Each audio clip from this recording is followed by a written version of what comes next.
Hey guys, it's me. So just quick update before the video start. This is essentially an editor's note just to let you guys know what exactly happened with the video. So as you guys are going to go through the video, you're going to see that there are a couple parts that are out of sync or just not properly representing what I said versus what you actually see. And that's because during the original filming of the video, I accidentally recorded this within OBS and switched scenes, and I wasn't able to check to see what scenes it was on. And what that did was the entire visual part of the video was just null and void. It wasn't there anymore. So I ended up having to basically re-record scenes to kind of give you an idea of what I was trying to represent when I was talking about it in the video. So if you notice that weirdness, just cut me a little slack. You know, I think the video is still fine. I think it still represents what I'm trying to explain and things of that nature. But if you notice that weirdness, that's why. But with that, I hope you guys enjoy the video. What is up, YouTube? Zuki M1 here, and I am back with a brand new YouTube video. Today we are going to be discussing Ekko in terms of the card and his entire archetype, all of the prediction cards in general, and what this card needs to be meta relevant in my personal opinion. So this is just more of a discussion video, just simply talking about the card and what I think is needed to help this card become a playable card, right? So for a long time, as you guys already know, the Mono Shurima deck was god awful, right? It could not be played.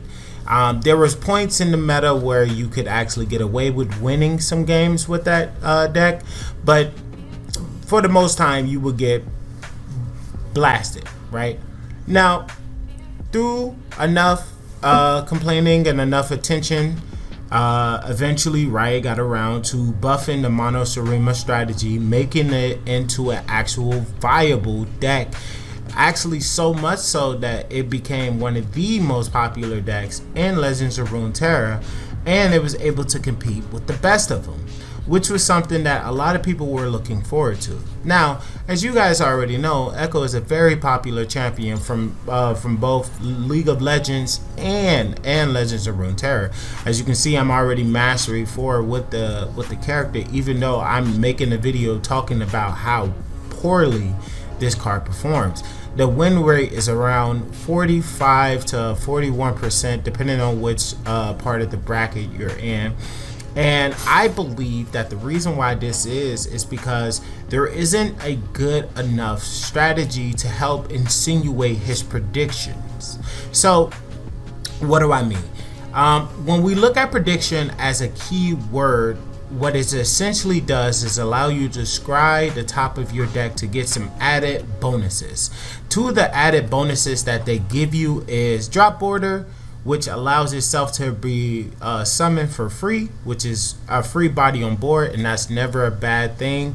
And then the Fallen Feline, which allows you to be able to get a Hexalite Crystal, which is an insanely strong card, right? Predict it, you get it for free, and it deals 2 to not everything on the board, on your opponent's side of the board, but also 2 to the enemy nexus. So it's a mystic shot that allows you to hit everything and the enemy nexus for only 2. The problem is that you have to try to predict it, and it's always put at the bottom 10 cards of your deck. But thanks to the prediction, it just cycles through parts of your deck and then look for 3 cards to show you. So those are 2 of the most beneficial things to prediction.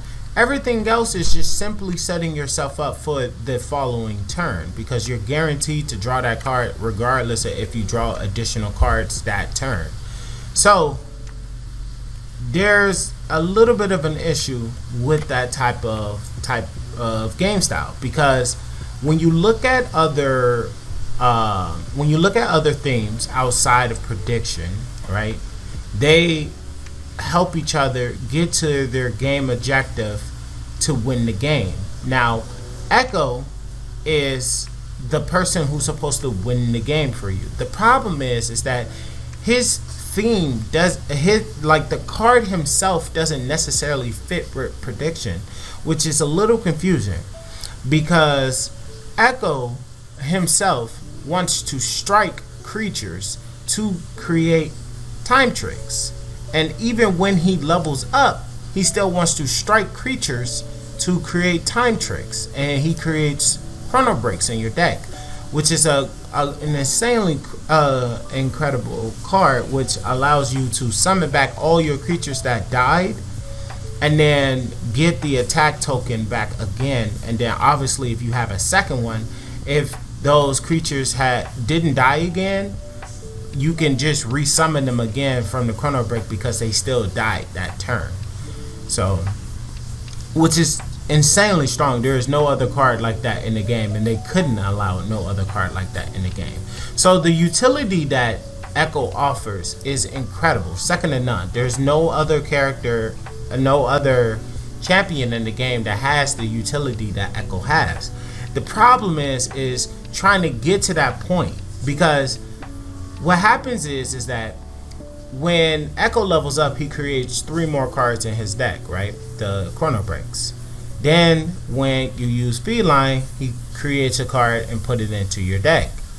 If you use the Practical Perfectionist, she creates 3 more copies of cards in your deck. Now you're starting to see the theme.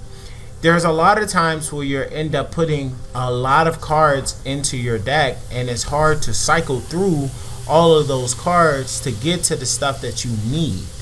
So my suggestion is, and what I think that the archetype needs, is stuff that either generates more draw power or allow you to be able to predict something similar to how Time Trick works, but on legs, right?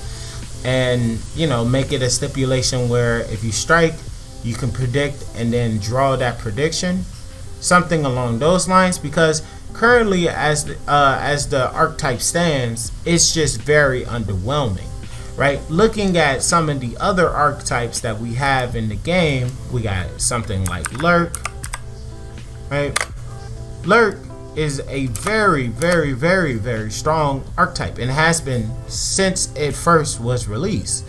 And they are well knitted. They don't need much support because they all help each other immensely, and they have a game objective win con outside of just their champions.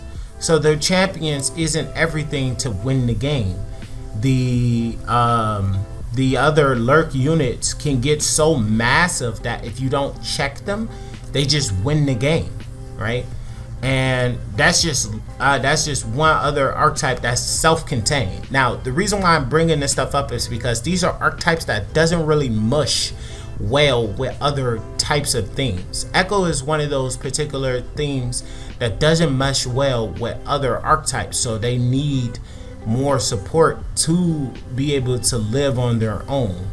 So another one is the more recent update, Spawn, right? The Spawn archetype only got 8 cards, right? But this entire archetype is so well put together that they can mash with pretty much any deck that they want. That's why you see Alawi Bard, Alawi J4, Alawi Lux, Alawi Garen, Alawi Noxia with Swain and things of that nature. That's more of an interesting tech in my opinion, just because of this card. It deals 2 to itself.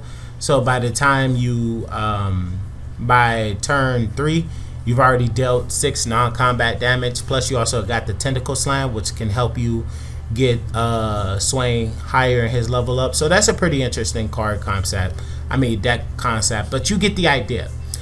This deck is self-contained, but it's able to mash well with other archetypes.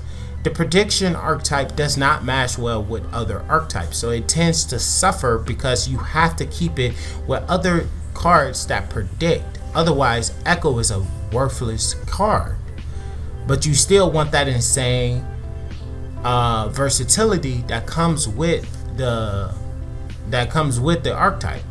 Like, for instance, another insanely useful card, but also very problematic. So, looking at Cold Shot, right? What it does is very simple.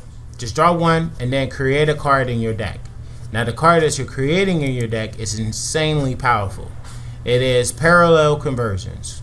It creates a free attack with all of the units on your side of the board, basically saying that you resummon all of the creatures that you've already summoned.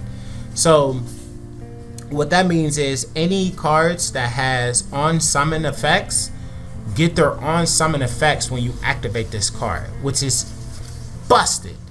This card could not be just a regular card. It has to be self-contained within Call Shot, and you have to see or draw into this card to get that access to that power.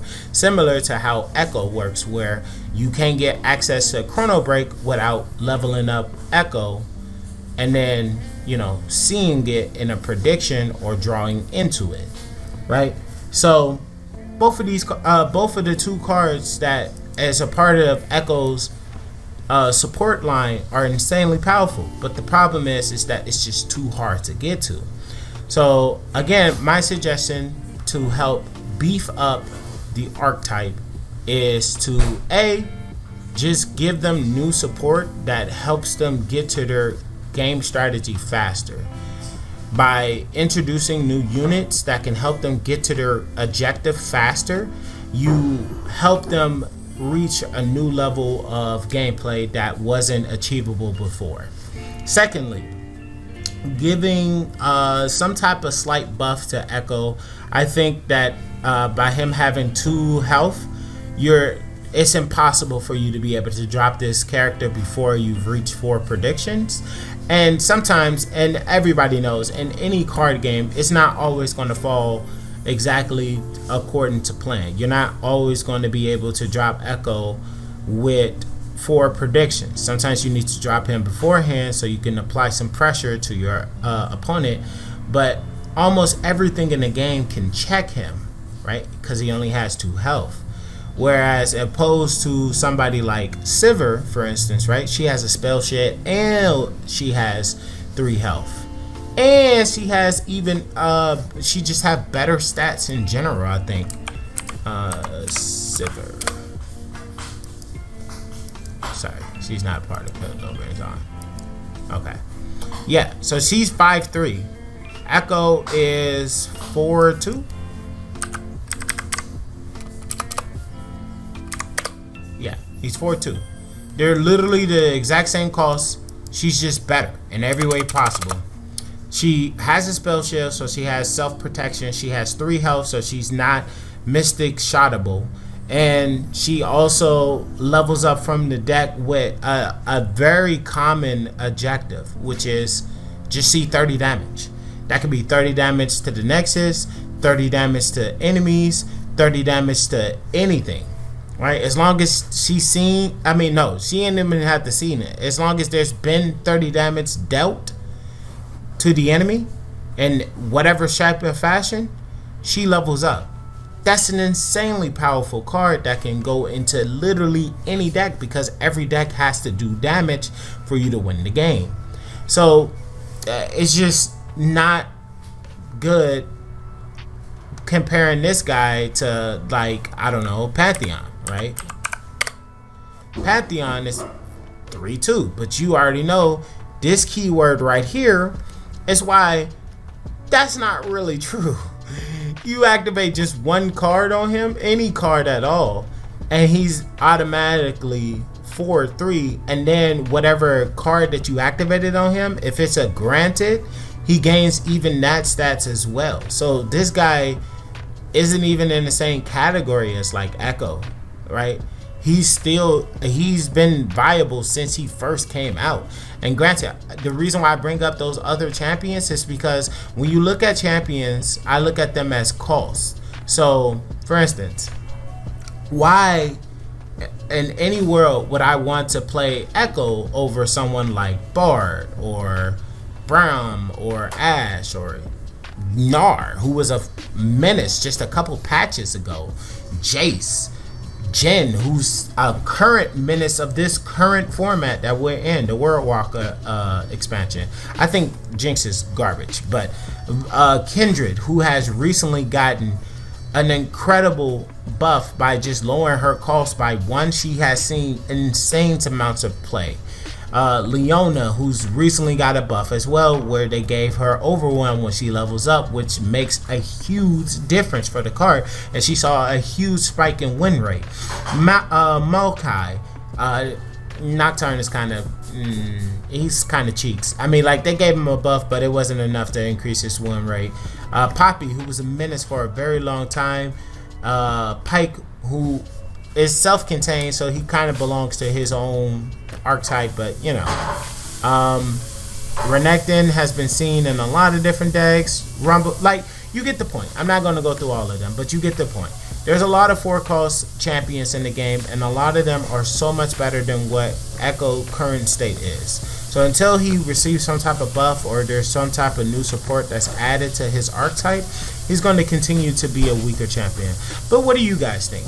Do you think that Ekko is actually an insanely strong champion and no one is utilizing him correctly, or do you think that he needs a buff? You guys let me know in the comment section below. But this has been Zuki1. Hope you guys have a great morning, great evening, great afternoon, and great night. But I will catch you guys in the next video. Peace.